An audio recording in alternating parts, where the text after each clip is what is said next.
We're back for round 3. Oh, here we go. This is the Olaf pocket pick. Yes, the Olaf pocket pick has returned, along with the mainstay, the guy we casted for like 100 games now, Ezreal Leona. Yeah! Ezreal Leona coming back in. Alright. Oh boy, this is like everything I love and hate about casting this guy. This is the only matchup I ever see now. But first, we'll go over everything else. So there's a Teemo top. After having seen a ton of Teemo from TFT mid set, I can conclude that this guy's OP. Teemo's not OP against Wukong. Wukong will shit on him. Oh, I mean the TFT Teemo. I'm sure that Teemo's play rates now are just because people play him in TFT and be like, he's good. Yes. Look at astronaut. him erase people. Yeah, look at the astronaut comp. Look at my astronaut sniper. Woohoo. And that's why he's getting picked. That's my headcanon. Because we've seen like 2 Teemos now. No, one of them I didn't cast. This is the second Teemo I've seen today. Oh, okay. The first one I didn't cast. I just watched it because LCS was happening. What a classic. We're going to have a Hecarim jungling against the Olaf. So this is a matchup that is actually, I believe, Olaf favored. Because especially a Conqueror Hecarim. I do think Conqueror Hecarim is quite a bit weaker than Conqueror Olaf. Yes. Just in general. So this should be a favorable matchup for the Olaf.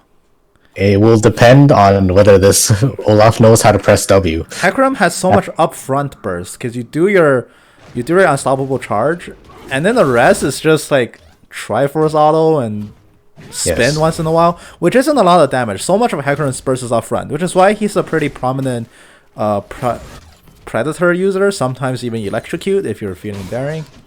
Conqueror is not really built for upfront burst, so I do think Olaf handily wins these prolonged trades. I'm gonna have Olaf will survive the initial burst, and then after that he can just instantly heal it all back up. Yeah, exactly.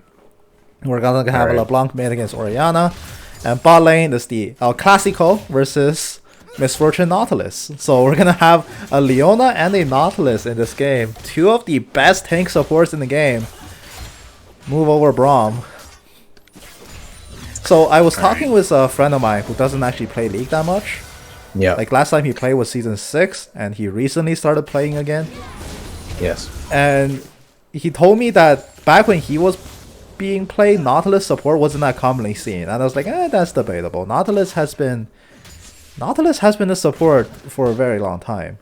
Yes. Which actually led me down a rabbit hole of past memories where I don't recall what role he was built for to begin with. Like, was he was built for support.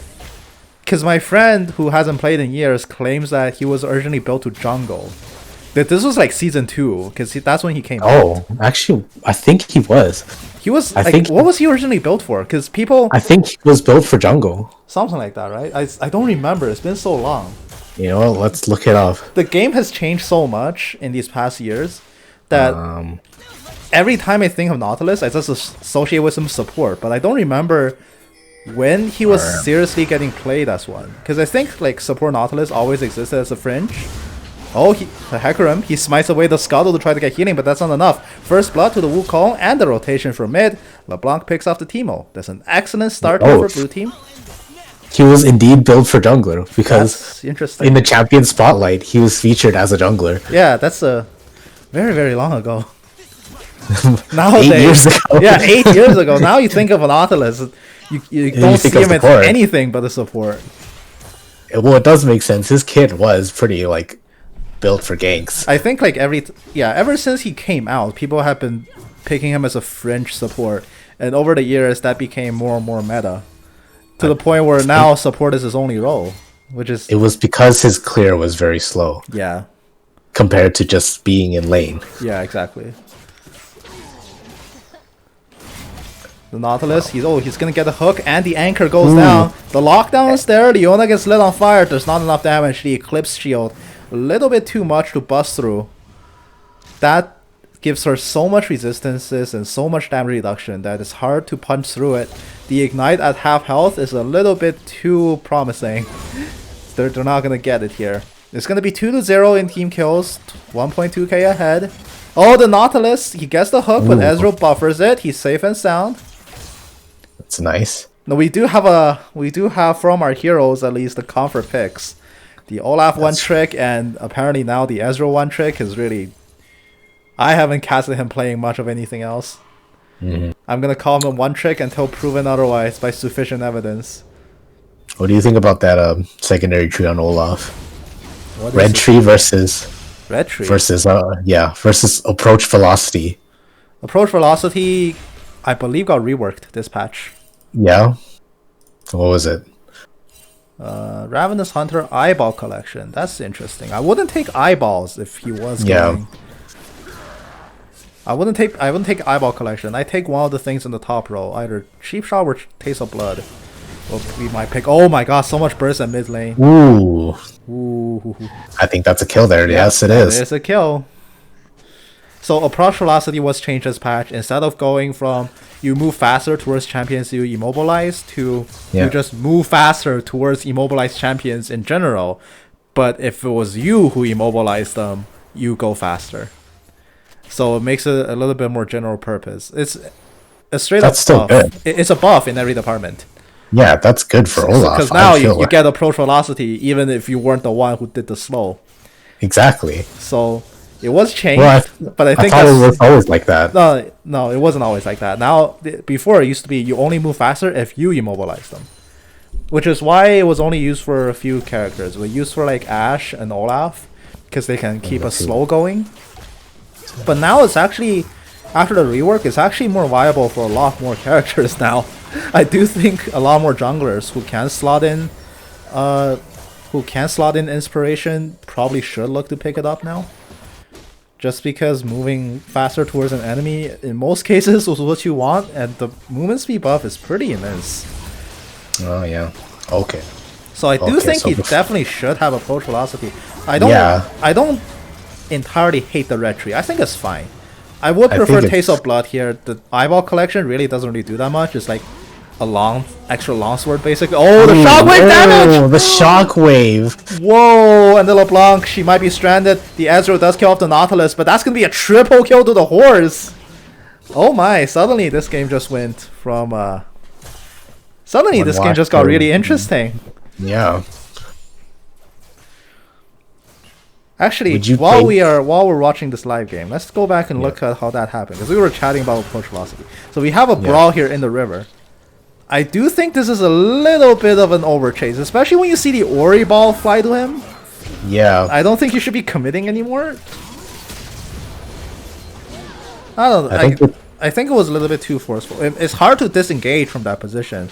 I get that, but you have helpers coming from behind you. Once the ball's there and you're on low health, you should be mindful of the fact that, there's extra burst coming and I'm actually low. I would have stopped at the first axe. I probably would have just ran back towards my team if I saw the Ori. Like, I wouldn't go past the river into the enemy jungle. Maybe not. At that point.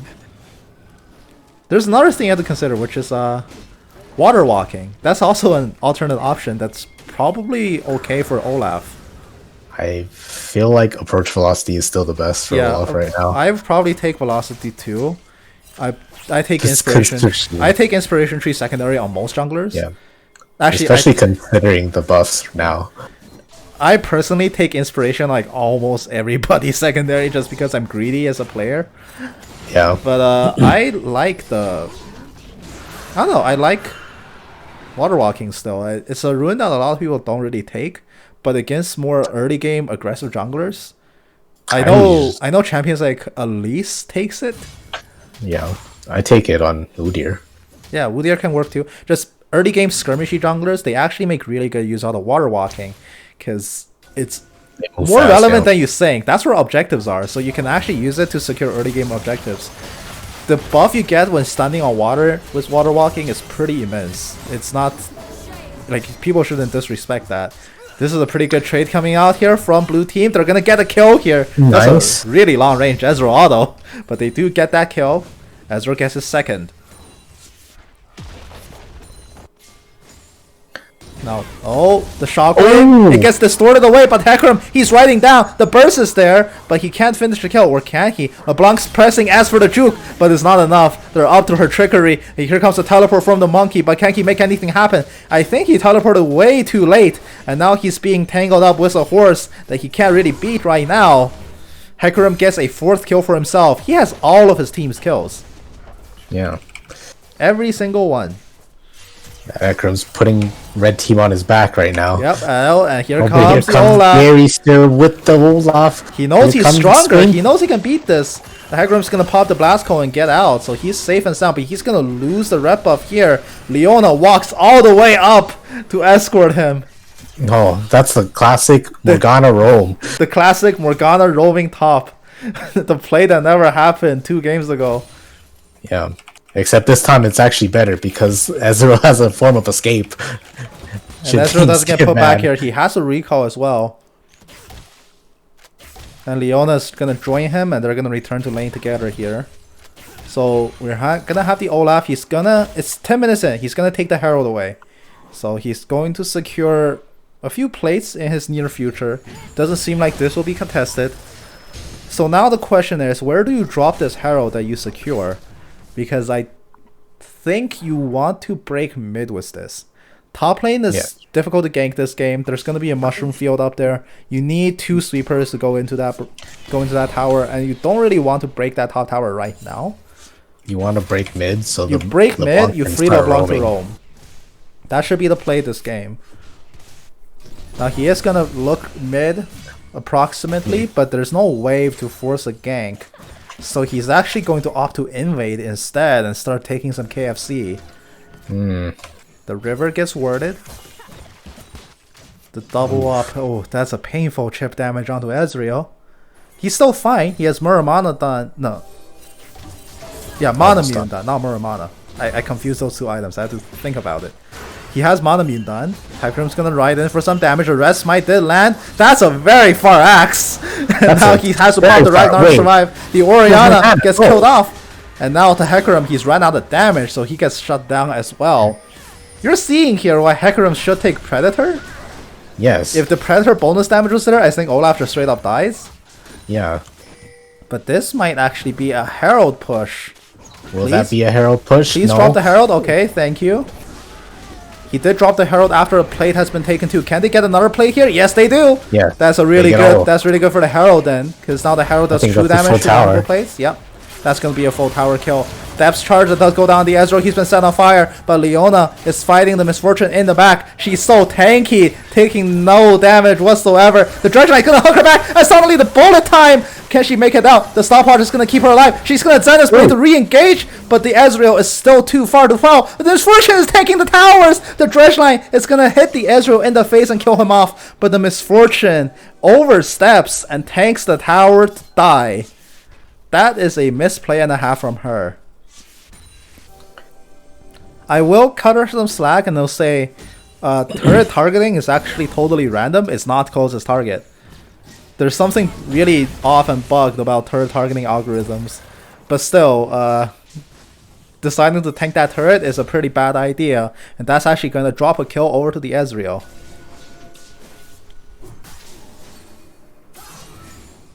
Hecarim gonna secure the scuttle. There's no smite cash at 20 HP. Yeah, he had to. He got spooked by the Zenith Blade. Damn. Even though it was out of range, but still, he got spooked. It was much out of range, yeah, but that means he probably does not have smite for Dragon. I believe he has another charge. Yeah, smite's coming back up pretty quickly. Okay. Actually, I didn't turn on objective timers at all, but that's okay. We'll turn it on now. Dragon is up, and we're gonna have blue team. Olaf is securing red buff, but both junglers are boss side. They could look to take this. Who has a prio here?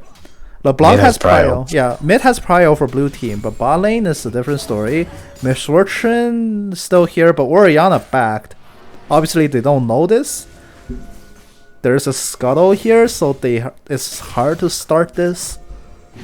Unless they catch a horse. Oh. Can they catch a horse? But the Nautilus is going to be picked off here. Maybe. Zenith's Blade locks him up for a while. The Solar Flare gets that stun. Ezreal blinks in. He wants the damage. Depth's charge to disengage. Nautilus seems like he'll be safe and sound for now. But that's depth charge gone. That's depth charge gone. That's Nautilus forced to recall. Wait, dive! Here comes the LeBlanc, and the Nautilus gonna pop the stopwatch. All the engaged tools just whiff onto a golden statue. Are they still gonna continue with this? LeBlanc has made it in. LeBlanc flashed the swords to get the kill. Maybe a second one? No, the chains will barely whiff. The bullet time is happening. They tank it on their way in. And that's gonna be a fully completed tower dive. No bodies for blue team. Maybe one body for blue team. Can they make it happen? Yes, they can. The shockwave kills off the Olaf. And this is why you take Flash on Olaf instead of Ghost. Ghost is fine. Actually, with this recent patch, Ghost got overbuffed. I call it an overbuff. It's insane now. I don't think you would need Ghost on Olaf when you already have so many tools to catch up to people. No. I think Ghost on Olaf is perfectly fine. It's so good now. Ghost is such an amazing summoner spell. You would probably be right in taking that over Flash for way more champions now than you would before. Yeah. They changed Ghost so that I don't think they made it faster, but they did make it so that it gives you all of the movement speed up front. So it's actually it doesn't ramp up. Yeah, it doesn't ramp up anymore. You just immediately get the full boost, which makes it so good for champions like Olaf, where you can combine that with Ragnarok and just charge in there. Phasing, you have phasing, so you can't be minion blocked, and you're immune to CC, and you can just beeline towards a back target, and it's really, really strong for champions like Olaf and Hecarim now. So that's why both of these have opted into Ghost, which is better. The problem for the Olaf is he didn't make it to the Blast Call. And that's a situation where you can't Ragnarok, because if you pop your ultimate, Blast Cone doesn't send you over anymore. That's true. So he just kind of had to take the CC and die. Leona is going to stun up the Nautilus. Ooh, this might be happening, but here comes the teleport down from the Orianna. Does she have a shockwave? Yes, she does, but she's taking a lot of damage on entrance. Bullet time is going to chip out the LeBlanc. She's out of the fight for now, but the monkey is in the back. There's two bodies down for red team, and the Orianna is running away. The Olaf undertow is there, but the crushing blow from Wukong will finish it off. That's a 3-for-0, a very positive trade here for blue team. That's a dragon. That's going to be a very uncontested Drake. Top lane, Teemo's going to abuse the absence of Wukong, and he's going to lay siege to top turret. There's no plates, so that tower should fall very soon now. The other thing, Teemo is a very slow pusher. Oh, never mind. That tower's full health. Teemo never touched it. Okay, well, I stand corrected. They won't even lose that tower. They won't even lose that tower. Wukong should crush the Teemo in lane. Yep, that's... Teemo's leading in CS, but Wukong has been way more impactful for now. LeBlanc does kill off the Teemo here. He overstays, and there's a question mark ping on his body. And the Hecarim, he can't make anything happen. He has to defensively ult out. I still think Conqueror Hecarim is trolling, but like if he builds way tankier than this, he needs way more than Cinderhawk. Like not Triforce, but straight up tank items. Maybe he can justify the Conqueror because he stays in the fight longer. Yes. But I don't think this build works with Conqueror. Unless I'm missing something, because I haven't played Hecarim in a hot minute. But I do prefer offensive variants of Hecarim more. Especially in games like this where you kind of want backline access. So much burst coming down from LeBlanc. The store will finish it. Does she have it up? Not yet. And the ball is actually doing a number on her. Popping the clone. That's going to force the LeBlanc back for now. Leona is an excellent word killer with the auto Q auto combo. 3 hits in quick succession.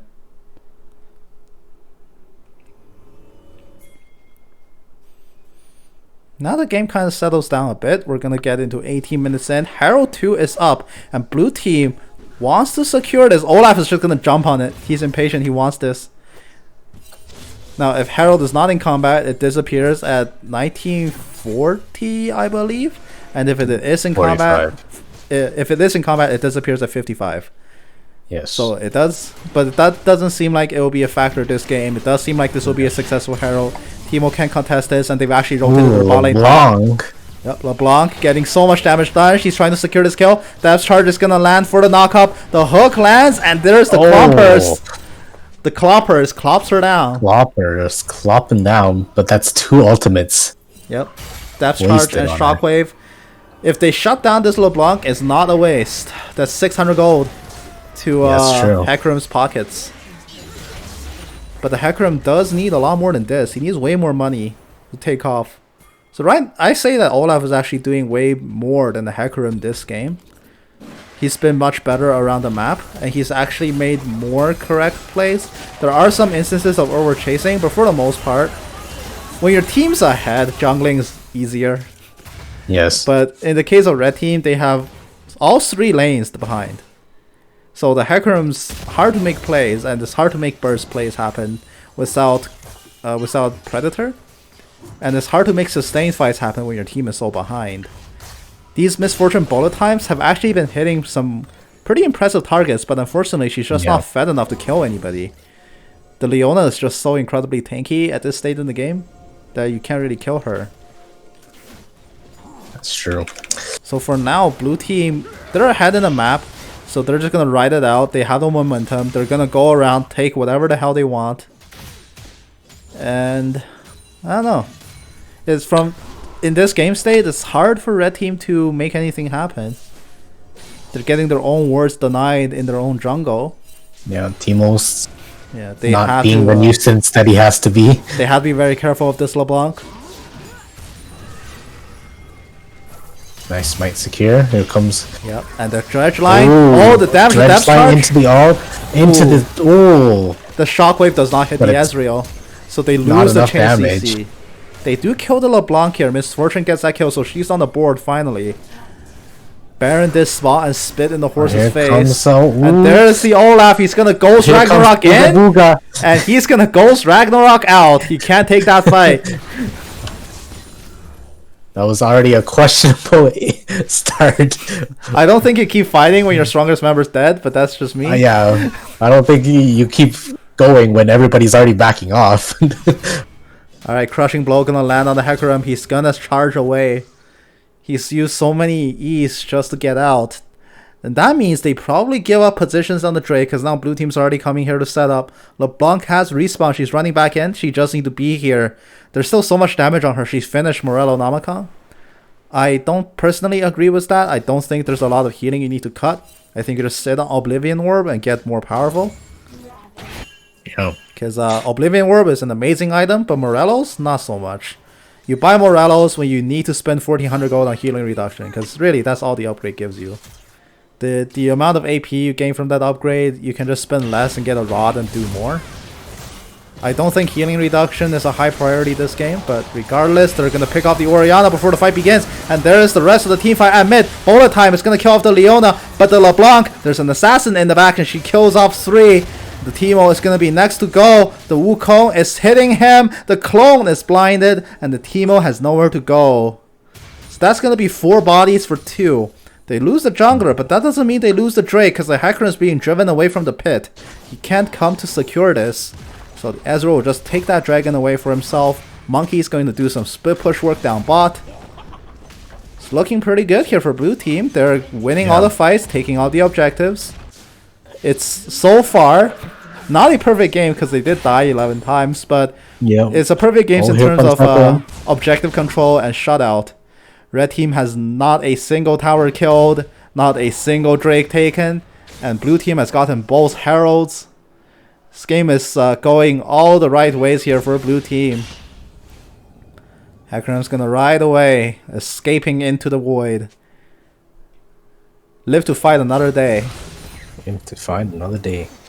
Nautilus is here. He's been trying to make a lot of plays happen, but I think his entire team is way too behind. He needs to find a pick with his entire team on isolated targets. Maybe start with the monkey on the side. But nope, the monkey will not be caught here. He's finding good picks. It's just the team doesn't do enough damage. Yeah, exactly. He's starting. If the game state was more even, these fights that Nautilus have been picking would be otherwise objective securing. But because right now blue team can actually just tank bullet time, it's not really working out that well. You're gonna have an Olaf that's actually really fed right now. The Hecarim is still, he's tied in levels with the Olaf, so he's not woefully behind. But he's having very, very big trouble securing even his own jungle right now. And eventually that's just gonna mean he has way less to work with. They're still gonna try to make something happen here. Nautilus wants to make a pick, he can't do it. The Grump's gonna reset, and LeBlanc blinking in. The chip damage is there. They do kill off the CC right off the bat. And now the Misfortune in the back getting controlled. The Olaf is running in. He's dead. And he doesn't care. The threats of the fight is still going on. Once again, Hecarim can only run away in retreat. Leona emo spams on the spot. Yet another successful team fight here for blue team. Nothing's going the way of red team this game. They just can't make a fight happen. It's almost like last game. They just can't make a fight happen. Hecarim pings on Nautilus ultimate, but to be fair to him, there's very little he could have done there. Yeah, he was being CC locked. Yeah, he got bursted down and chained down so fast that he can't even press any buttons, let alone ultimate. LeBlanc is gonna catch out the Hecarim here. I mean, if Hecarim's looking for someone to blame his own ruins. Yes. He's not doing much, and so far all of his skills have been used to disengage. Ooh. That's gonna be a double kill for the Ezreal. Oh, the Wukong. He might be killed off here. No! The Orianna! Oh. She secures the kill, but she's almost dead. And here comes the Olaf. He's ghosted in. He's running in. Does he have the blue smite ready? The dissonance is slowing him down. And there's a solar flare. Ezreal picks that up with a mystic shot. And suddenly 3 more bodies hit the floor. Red team is falling apart at the seams, and they can't make anything happen. And even Orianna goes for Morelos. Oof, what the? Alright, that's Don't do that when you're behind, that's all I'll say. I think cutting Olaf healing isn't that important. I don't think you should finish that item. She's got a Dark Seal with 0 stacks and no potions in her inventory, which is really sad when you look at it that way. There was hope in her once, aspirations, dreams of becoming a good player, but it's been dashed to pieces this game. And now the rest of the fight, blue team is doubling red team's kills, but in reality the lead is so much more than that. Yeah. They're just taking whatever they want and they're getting all the right plays off it. They're gonna kill Baron with 2 people, okay. Hecarim looking in for a steal here. The rest of blue team is just zoning red team away. They can't walk in. LeBlanc is engaging in. Olaf smites away the Baron. They do get it here. Did Hecarim not have ult? I don't think he would have. He did have ult, but I don't think he should have gone for it, even if he did. I think not going for it was a correct play, but there's the team fight breaking out. Nautilus, he's getting controlled. The CC's in the back. The fear is there, but the bullet time gets eaten alive by the Leona, and she takes no damage from it. She has to walk away, though. The Orianna finally finishes her off, but now Ezreal, he's not locked in here with red team. Oh, no, he is locked in there with red team. LeBlanc, can she finish the job here? Running in, the monkey, Nimbus strike, crushing blow, it finishes off the Teemo, and the chain from long distance that leaves Orianna at dot health. There's no burn damage. She drinks the corrupting pot now. If she drank it a bit earlier, I think the burn could have killed Ori, unless she shielded herself. In which case, nothing really matters. This is the winning push. It's just on Orianna. She has no shockwave, and the Nexus is under attack. She can't do anything to save it. I don't think anyone on red team wants to be in this game anymore. And that's gonna be GG for blue team. GG. GG.